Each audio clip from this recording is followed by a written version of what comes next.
Morning, everyone. Good morning. Good morning, good people.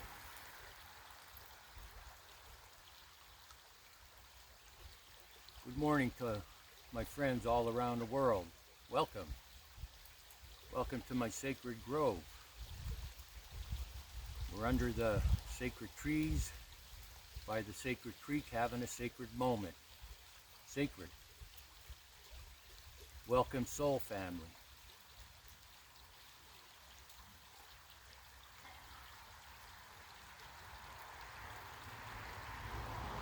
Your situation isn't hopeless,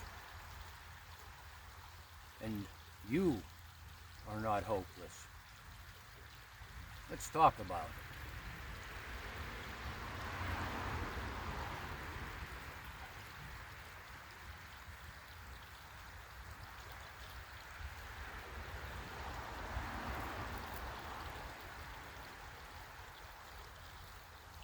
Where do you get the idea from that your situation is hopeless?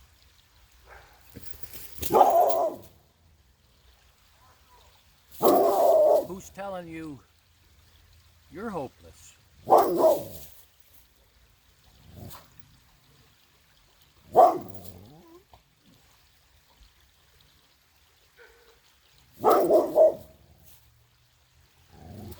Let me tell you a story. Someone I know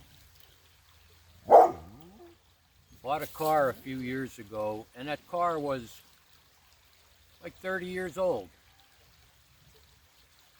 Purchased it from a person he didn't know.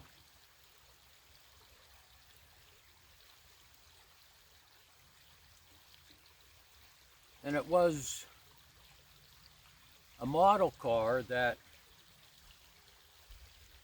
wasn't exactly totally dependable. I don't know that any car is. Maybe expensive cars, real expensive cars are dependable. However, to do any regular maintenance or repairs, some of them I know to change oil is just a few $100s. So there's that.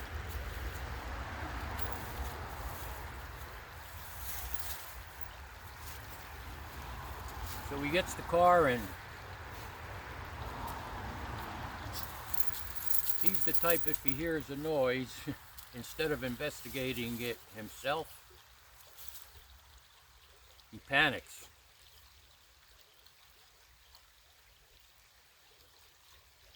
And I know he's smarter than that. But one of his mottos is, he would say, my father would always say, sometimes the best tool in your toolbox is your checkbook. Sometimes the best tool in your toolbox is your checkbook.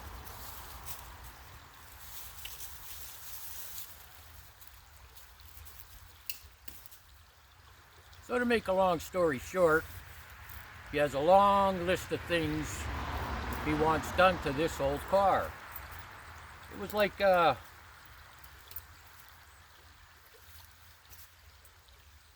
late 80s, early 90s Mercury Sable, the big boat, you know?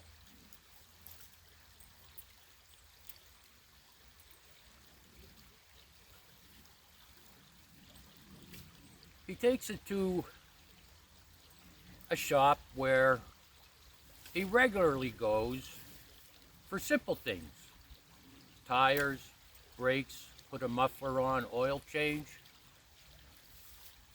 But now he's talking about things like take the steering wheel off, check this noise out, and this door handle's a little bit wobbly, and I don't like the way that back door closes.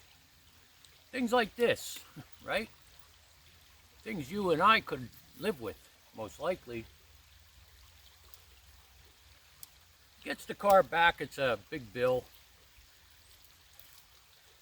Well, next thing you know, He's complaining that this wasn't done right, or it's still making this noise, or the door closes better now, but there's a bolt missing from the latch. Things like this. Takes the car back to that shop. Gets it returned to him, and most of it's done, but not all of it.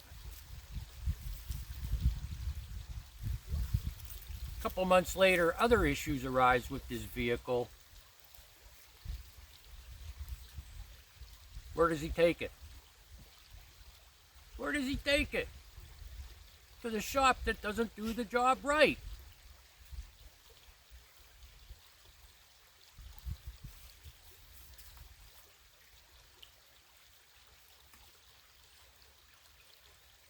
He's trying to get out of the current problem. He's trying to get out of the current problem using the same method that got him into it. A shop that doesn't do it right. Or so he says. I know vehicles. I've been what you call a car guy since I was like 11. When you start chasing problems with a car, you're in for trouble. And if you've taken that car to a shop and they didn't do the job right the first time, they do it pretty much better the second time, and a few months later new problems arise. Why would you take it back there? Why?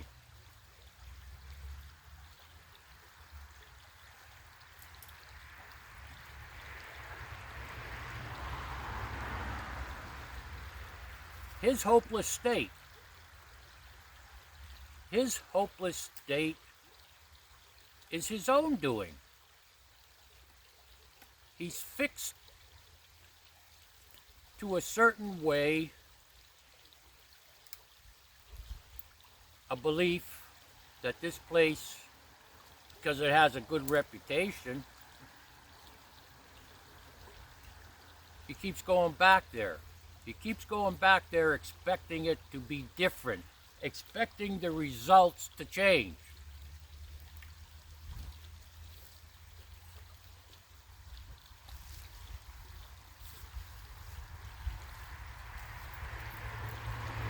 Who said your case is hopeless? Who's telling you you're hopeless?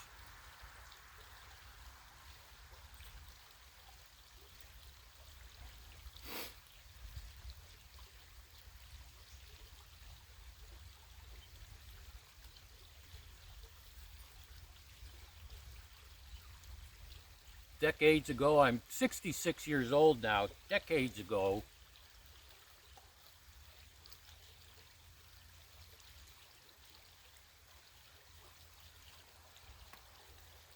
well, I guess you could say, because I'm going to get into this conversation, but I guess you could say, as I look back on it, and a lot of you will most likely relate to this, a lot of people are involved with, associated with, belong to groups, institutions, and they follow the herd instinct, right? The herd instinct. What the group does, that's what I do.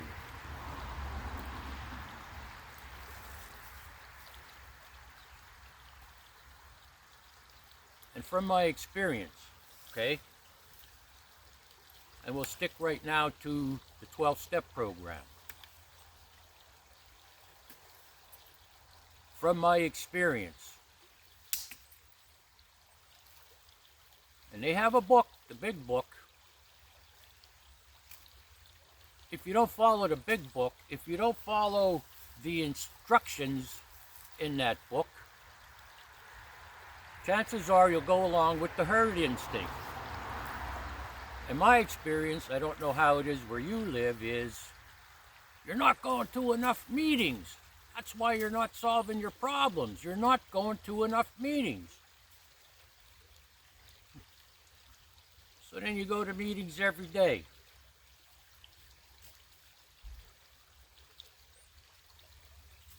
the problem continues, right?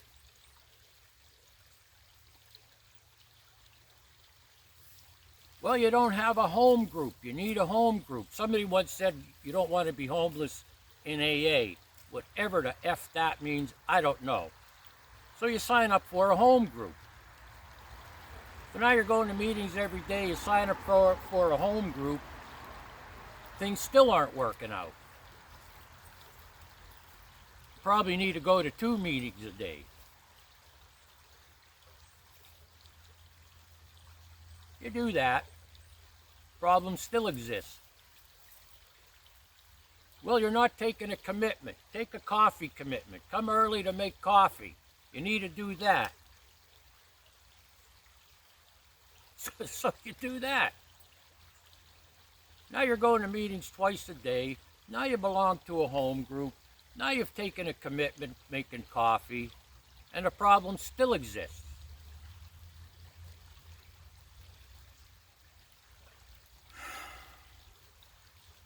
Are you picking up what I'm putting down? You see where this goes, right?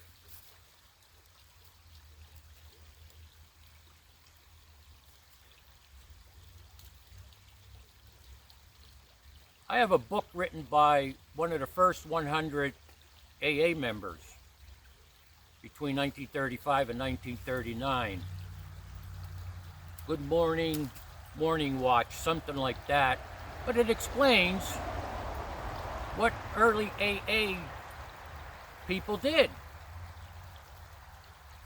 to maintain sobriety, to recover from a seemingly hopeless state of mind and body. It says that's what this book is about.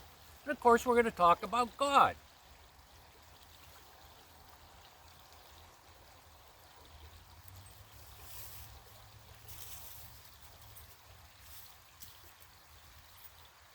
The 12 steps, it says in the foreword of the 12 and 12 book, are principles spiritual in nature that when practiced as a way of life will expel the obsession and drink, enable the sufferer to live useful and happily whole.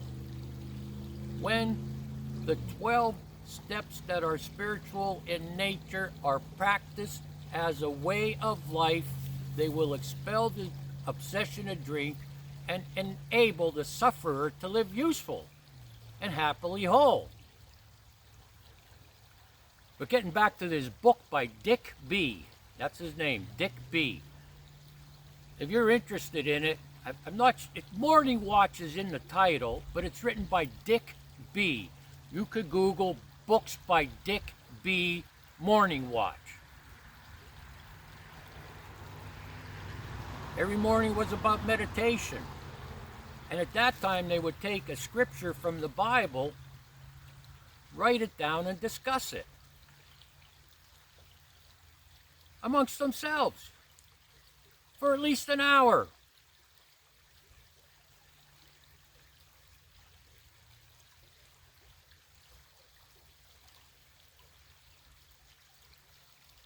Do you have the discipline to do that is the question. And no, you won't get a dopamine hit from it. Why did I say you won't get a dopamine hit from it? People, I believe, that get into recovery switch addictions. So the addiction becomes going to meetings. You go to meetings, you sit there for an hour, you get out, and you feel good. You feel good because you got a dopamine hit. After a while, then you use meetings as a sounding board. My wife, my husband, I got sober, I don't deserve to be told this or that. People don't forget the years you were like that roaring tornado, my friend. They don't forget. Some people will never forget. So they come back the next day. I'm going to a meeting. I plan my day around a meeting. I used to plan my day around a drink. You plan your day around a meeting, you go to the meeting, you feel good. I used to plan my day around a drink, and when I got the drink, I felt good.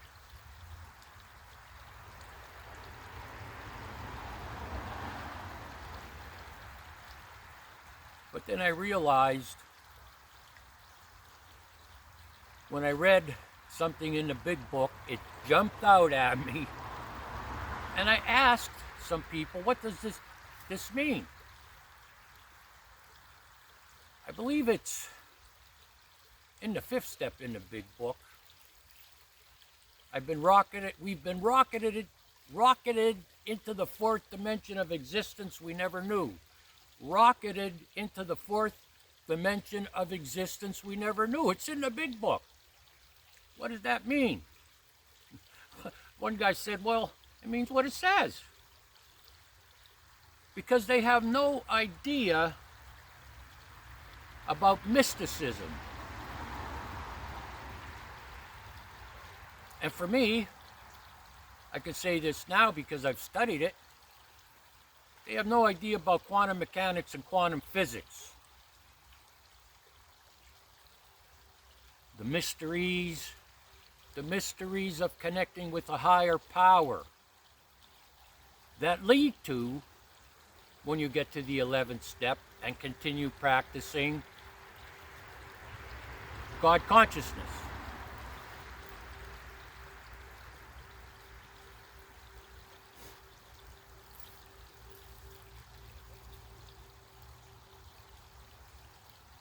There is no dopamine hit when you practice those steps daily and apply the tools from your spiritual toolkit: prayer, meditation, self-examination. There is no dopamine hit euphoria. What there is tranquility, calmness. And most people in recovery don't get it, don't like it even, because they're so used to living a life of existence where every day is a frickin' riot.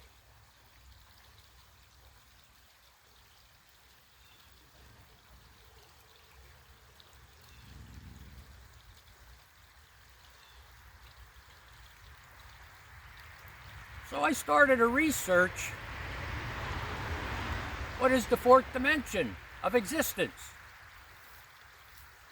I started a study: spiritual paths, spiritual ways, Buddhism, Taoism, the teachings of Confucius, Hinduism, the teachings of Sufi masters, and the Stoics.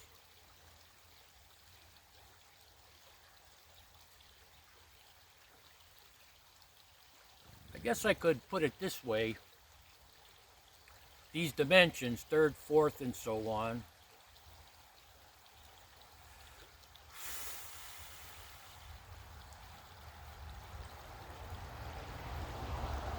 they appear, you create them through daily maintenance of your spiritual condition, and you ascend. You ascend. What does that mean?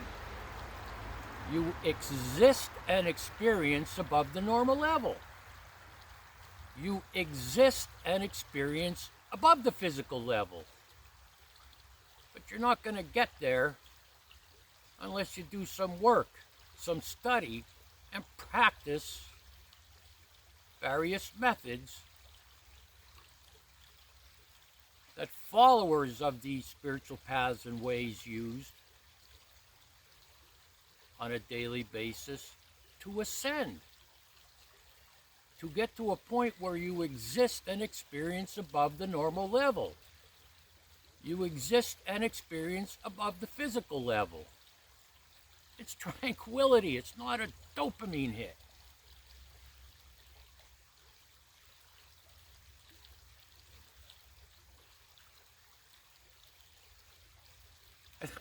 I know I mentioned this once before. Not when my eyes were open, but when my mind was opened as a result of a spiritual awakening. I had that psychic change. I had that profound personality change.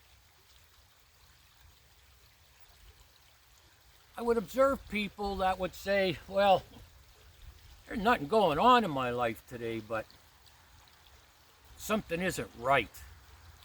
I know it, something isn't right.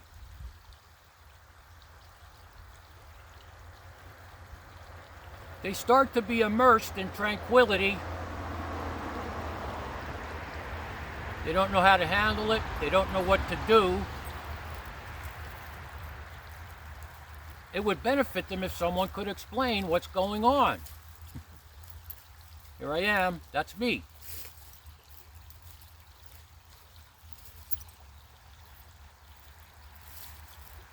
So instead of enjoying the moment, hour, day of peace, they feel like they have to do something. And so they do. And a lot of times it winds up clashing with someone else, bumping into someone else in their lives. And then drama ensues, and now they're happy. Because there's drama, arguments, fighting, door slamming. Get in your car and speed away. Just that close to just saying F it and getting a drink.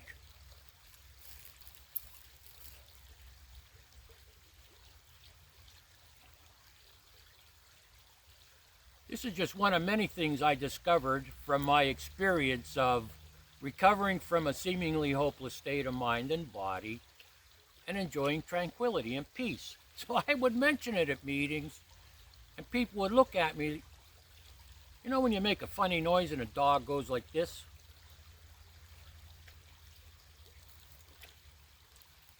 Because there's no dopamine hit in it. There's no euphoria in it.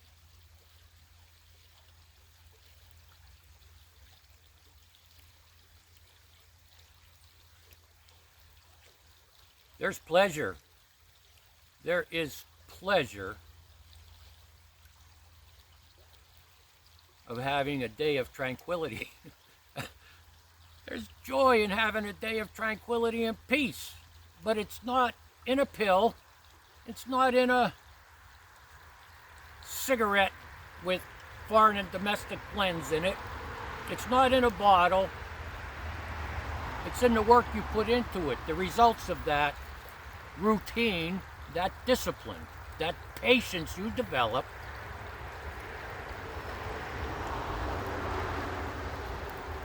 But yet people just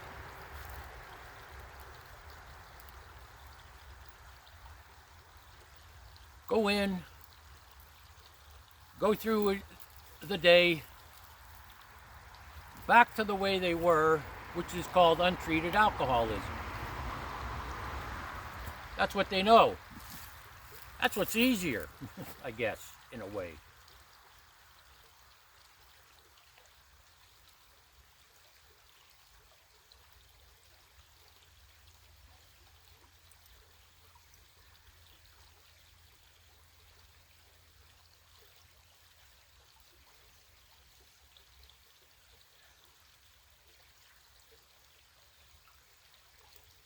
I was raised a Catholic. I'm a recovering Catholic. And then I graduated to Bible preaching churches.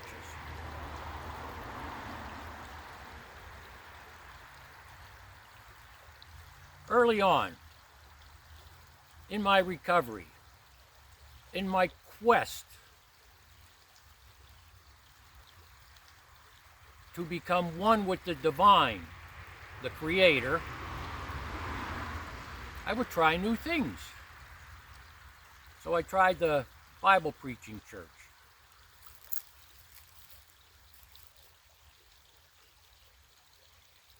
Disclaimer, I'm not putting them down. If you get to that point and it works for you and you're comfortable with the results, I'm happy for you, okay? This is my experience and the experience of other people. So you start going to a Bible preaching church.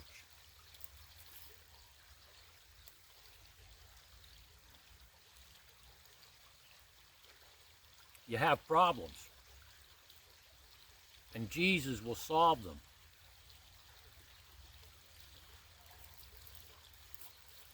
footnote, not talked about a lot, is the helper that God has sent us, the Holy Spirit. It's a whole nother dimension of this discussion. So after a while, you go through the typical commitment to this Bible preaching church. You start attending meetings at the church meetings.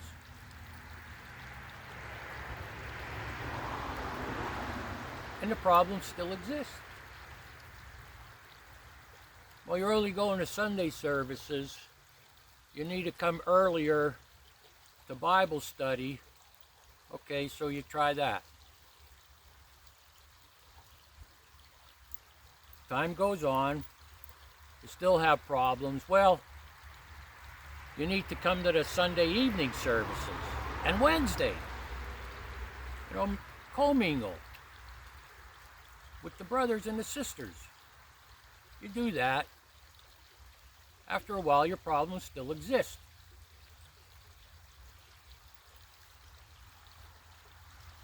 Do you tithe? Are you tithing?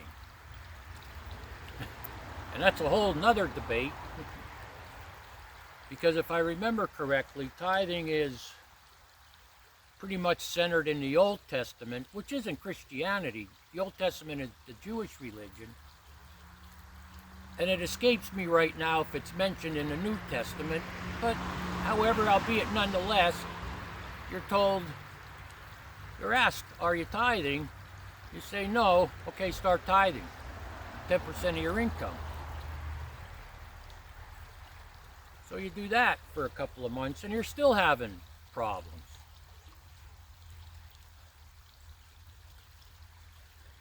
You still don't feel right. You don't feel connected to the Creator.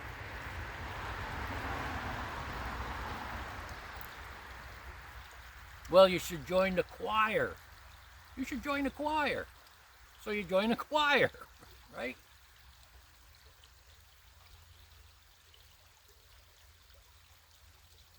You're still having disagreements with people. You're still maybe not paying your bills on time.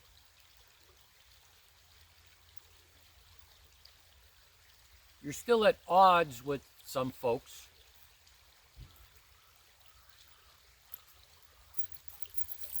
You're doing all of these things.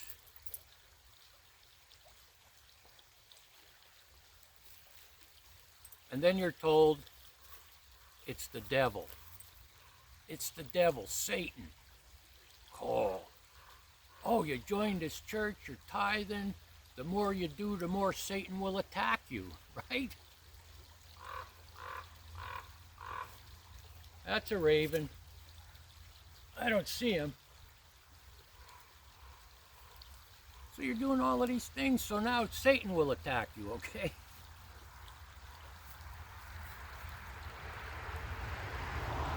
Get behind thee, Satan. I forget what verse that is and what book in the New Testament that is. So you start saying that.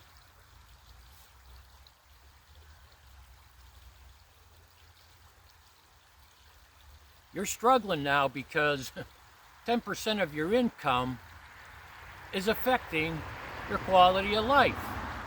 Not everybody, but some folks, a few, a lot.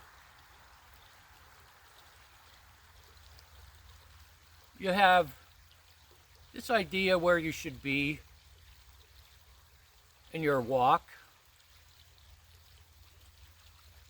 Maybe you applied for a job. You have all the right credentials. So you don't get that job. What did I do wrong? Well, the ultimate response is it wasn't God's will.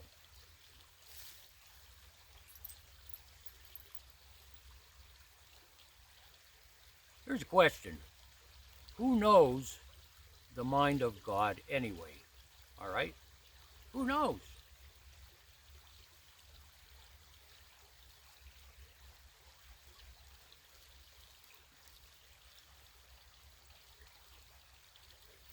The closest description, if you could call it, that I learned what is God's will is in the AA book, The 12 Steps and 12 Traditions. I believe it's in step 3. And it says, the 12 steps require sustained and personal exertion to conform to their principles, and so we trust to God's will. That's what it says. The 12 steps require sustained, continuous.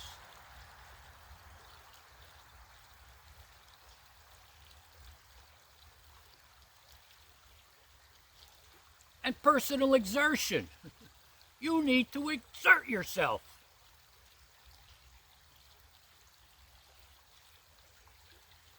Continuous exertion to do what? To conform to the principles in those 12 steps, which are explained in the big book and in the 12 Steps and 12 Tradition book. The explanations of each step are beyond thorough, okay? Beyond thorough.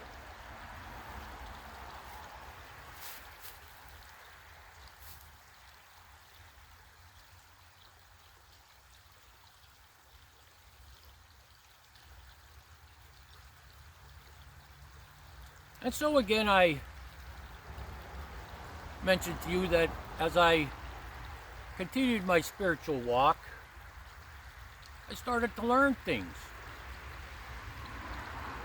I started to discover more about myself and life.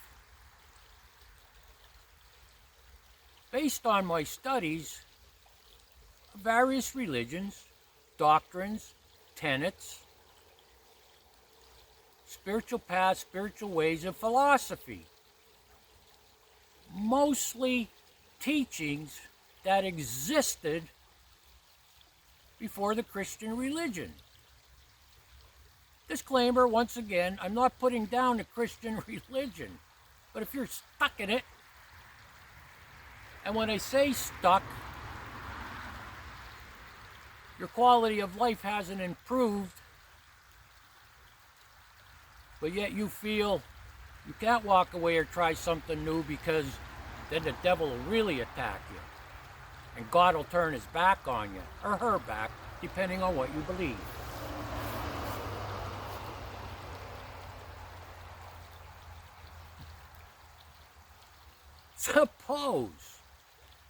Suppose you try this one day. Maybe a day you have off of work, let's say a Saturday. When you get up, don't turn on TV. Don't go on your phone.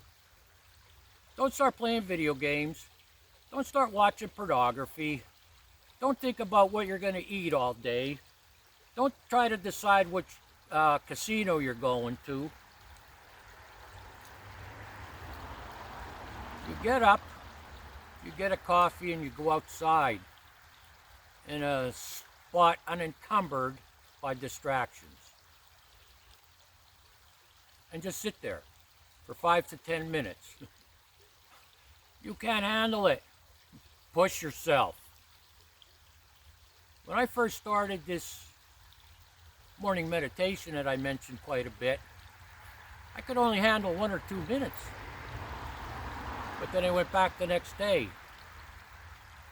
And I did it again the next day until I developed discipline, until I developed patience, and was honest with myself that doing this produced results that improved my quality of life. Better yet, on your day off, if you must, like a lot of people, go buy your $10 coffee at Dunkin' Donuts. Go to a state park. Go somewhere where there's a path in the woods. and spend time there. No phone. On your day off. Well, you might have to take your phone if the job requires you're on call. But in most cases, you don't need your goddamn phone. And go in nature. Go into nature.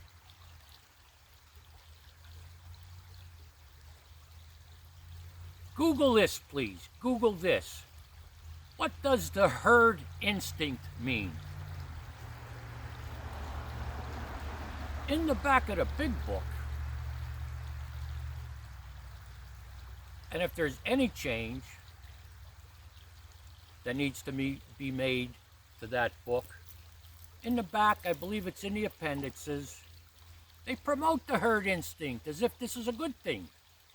It's not. Because if the leader jumps off a cliff, are you going to follow them?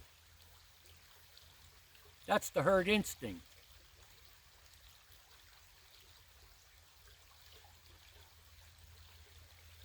Most spiritual paths, most spiritual ways have books, writings of their teachings. Hinduism is like, wow, goes back about 5,000 years. The Stoics, philosophers of that time that used to gather and discuss situations of the day. Hundreds of years before organized religion.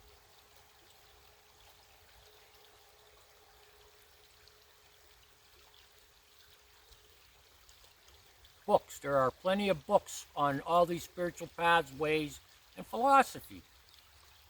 Well, what do I do when I read them? You might ask. Here's what I did.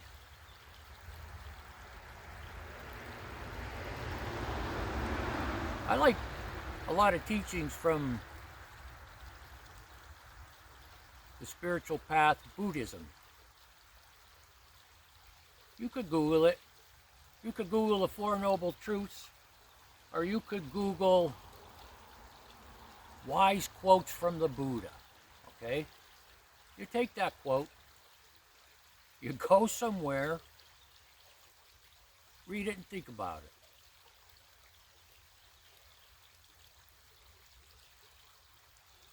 Now don't accuse me of this. Don't accuse me of this.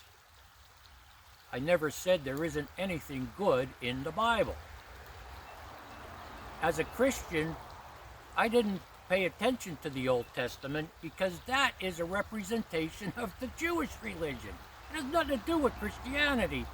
Although there are some verses and stories from the Old Testament that preachers point out and say, see, they were predicting Jesus' coming.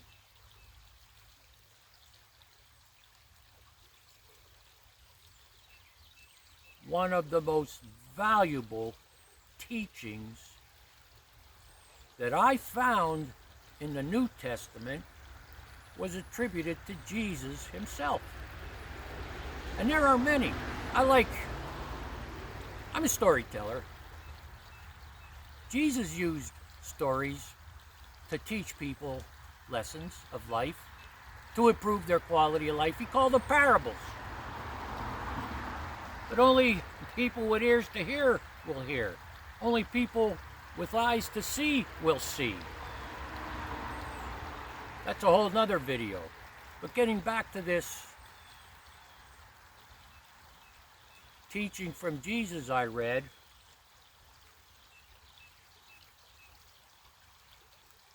it was a mind opener, not an eye opener. It was a mind opener. And I'm not one of these people that has everything memorized. You know, in the 12-step program, people can tell you what page, this is that and that's that. They call them big book Nazis. Anyway, getting back to this teaching from Jesus. It's in the New Testament. I think I know it pretty much word for word because It just blew me away, man. It blew me away. And you could look it up if you want based on what I'm about to say. Jesus said, these things that I do, he's talking about enlightening people with parables. These things that I do, healing people, you will do also, and more. These things that I do, you will do also, and more. Think about it.